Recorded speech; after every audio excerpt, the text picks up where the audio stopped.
మూడోది demographic dividend as a wind fall gain కింద మనకు వచ్చింది. దీంతో మన వాళ్ళందరూ చూస్తే ఒకప్పుడు ఎవరైనా మాట్లాడితే జూయిష్ ఇస్ ది బెస్ట్ అనేవాళ్ళు. ఇప్పుడు ఏ దేశానికి పోయినా ఇండియన్స్ ఆర్ ది బెస్ట్ అనే పరిస్థితికి వచ్చారు. దాంట్లో తెలుగు వాళ్ళు అగ్రస్థానంలో ఉన్నారు. దానికి నేను గర్వపడుతున్నా. చరిత్ర సృష్టించే ఈ సమయంలో ఏమాత్రం కూడా అశ్రద్ధ లేకుండా అందరం కష్టపడితే నాకు ఏమాత్రం అనుమానం లేదు, వికసిత్ భారత్, స్వర్ణ ఆంధ్రప్రదేశ్. ఈరోజు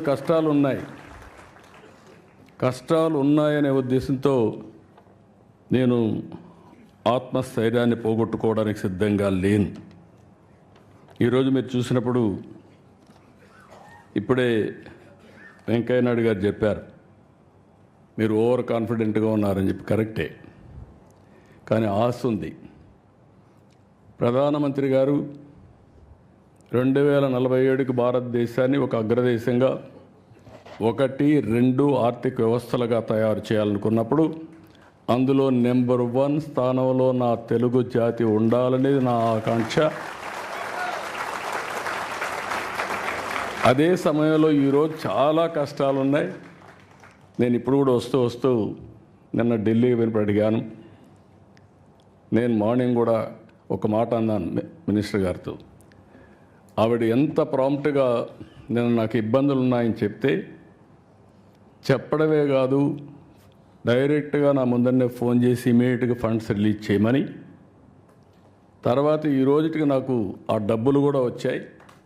వచ్చిన తర్వాత మార్నింగ్ వండుకొని వారు మాట్లాడుతుంది, మీకు పని కూడా అయ్యిందండి అని చెప్పారు. చాలా సంతోషం చెప్పాను, కంగ్రాచులేషన్ చెప్పాను.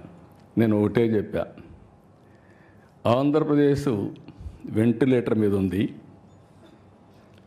మీ డాక్టర్గా మీరు ఇచ్చిన మెడిసిన్ వల్ల వెంటిలేటర్ నుంచి బయటకు వచ్చాం. ఇంకా కూడా ఆరోగ్యం బాగుపడలేదు. ఇంకా కొన్ని రోజులు మీ ట్రీట్మెంట్ అవసరం మేడం అని చెప్పి మార్నింగ్ కూడా రిక్వెస్ట్ చేశా.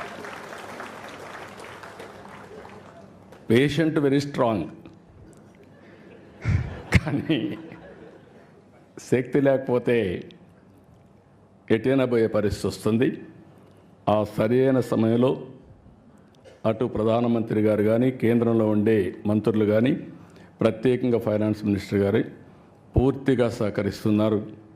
లేకపోతే ఏమాత్రం కూడా మనకు వెసులుబాటు లేని పరిస్థితి ఉండేది.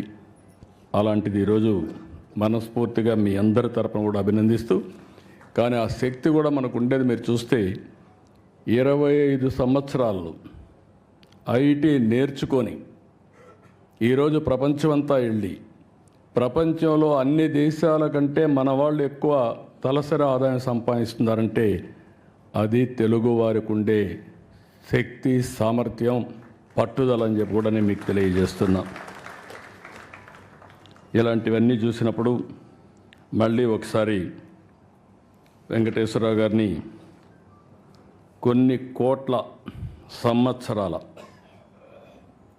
మానవ పరిణామ క్రమాన్ని, ప్రపంచ చరిత్రను తెలుగులో అనువదించడం ఒక అద్భుతమైన ప్రయత్నం. నేను ఇంకా చదువుతాను, ఎప్పుడు టైం దొరికితే అప్పుడు చదువుతాను. చదివిన తర్వాత నేను కూడా మీరు అన్నట్టు నేర్చుకోవాలని ఇది ఉంది. కానీ ఈ పనుల వల్ల ఇది చేయడం లేదు. కానీ one of the best book. దాంట్లో నాటి ఆచారాలు, ఆహార వేట నుంచి వ్యవసాయ వరకు ఇందులో ఉంది. ఆయన మాట్లాడినప్పుడు చాలా డీటెయిల్స్ చెప్పాడు. కొన్ని నాకు కూడా అర్థం కాల, ఎందుకంటే నేను చదవలేదు కాబట్టి. అలాంటివి డెప్త్కు పోతే తప్ప, ఒక ఆరాటం ఉంటే తప్ప, ఏదో సాధించాలి, ఏదో ప్రపంచానికి తెలియజేయాలి అనే తపనుంటే తప్ప ఇది సాధ్యం కాదు.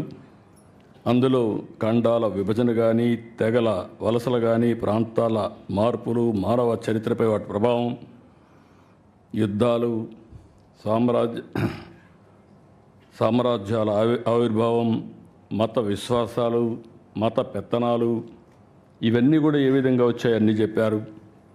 ఇంకొక పక్క బానిస వ్యవస్థ, సామాజిక సంస్కరణలు, నగర రాజ్యాల ఏర్పాటు, అభివృద్ధి, గ్రీక్, పర్షియన్ యుద్ధాలు, వాటి ప్రాముఖ్యత తెలుసుకునే అన్నీ కూడా కూలంకుషంగా ఒక మాటలో చెప్పాలంటే ఏది వదిలిపెట్టకుండా సైన్స్, టెక్నాలజీ, హిస్టరీ, పాలిటిక్స్, ఇజాలు అన్నీ కూడా ఏది జరిగిందో, ఏది పనిచేస్తుందో అవన్నీ కూడా చెప్పారు.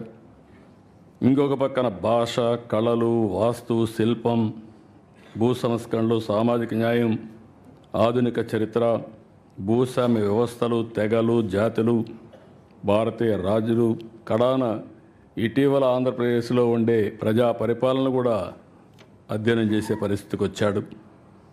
అదే దండయాత్రలు, ఇంకో పక్కన చూస్తే అచ్చు యంత్రం నుంచి ఇంటర్నెట్ వరకు సాంకేతిక విప్లవం, ఫ్యూచర్లో ఏం జరగబోతుందో మళ్ళా ప్రిడిక్ట్ చేసి అన్నీ కూడా ఇంత మునుపు వెంకయ్యనాయుడు గారు చెప్పినట్టు చరిత్రను వక్రీకరించకుండా జరిగిన చరిత్రను జరిగినట్టు చెప్పడం అనేది ఏ కొద్ది మందే చేస్తారు. అందులో డాక్టర్ వెంకటేశ్వరరావు గారు ఒక్కరని చెప్పి మీ అందరికీ తెలియజేస్తున్నా. ఇలాంటి మంచి బుక్ రాసిన వారిని అభినందిస్తూ, వీటి కోసం వారెంత తపన పడ్డారు, శ్రమ చేశారు, అన్ని చేసి ఇలాంటి వన్ ఆఫ్ ది బెస్ట్ బుక్ని మనందరికీ అందించారు. ఇది ప్రతి ఒక్క ఇంట్లో కూడా ఉండదగ్గ పుస్తకం, ప్రతి ఒక్క లైబ్రరీలో ఉండవలసిన పుస్తకం. ప్రతి ఒక్కరు కూడా చరిత్ర తెలుసుకోవాల్సిన అవసరం ఉంది. అలాంటి చరిత్ర తెలుసుకోవడానికి సులువైన మార్గం ఈ యొక్క బుక్ అని చెప్పి మరొకసారి తెలియజేసుకుంటూ, మేము మామూలుగా ఎప్పుడూ రాజకీయ మీటింగ్లు ఉంటాయి. ఈరోజు వండర్ఫుల్ మీటింగ్, ఒక ఆత్మీయ సమ్మేళనం నా లెక్క ప్రకారం. మా కుటుంబంలో ఒక మంచి రచయిత అధ్యయనం చేసి ప్రాక్టికల్గా ఏ విధంగా సమాజానికి అందించారు. వారిని మనస్ఫూర్తిగా అభినందిస్తూ, ఆయన ఒకసారి మాట్లాడుతూ తెల్లవారుజాము నిద్ర వచ్చేది కాదు, లేచి మళ్ళీ కాఫీ తాగేసి కూర్చొని రాసి తర్వాత పడుకునేవాడిని అని చెప్పారు.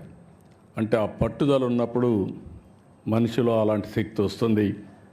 ఓసారి నిద్ర రాని రాత్రులు గడుపుతూ ఉంటాం, కానీ అల్టిమేట్గా one of the best achievement. I wish him all the best. Excellent work. మీ అందరి తరపున మరొక్కసారి మనస్ఫూర్తిగా అభినందిస్తూ అందరికీ నమస్కారాలు. జై హింద్.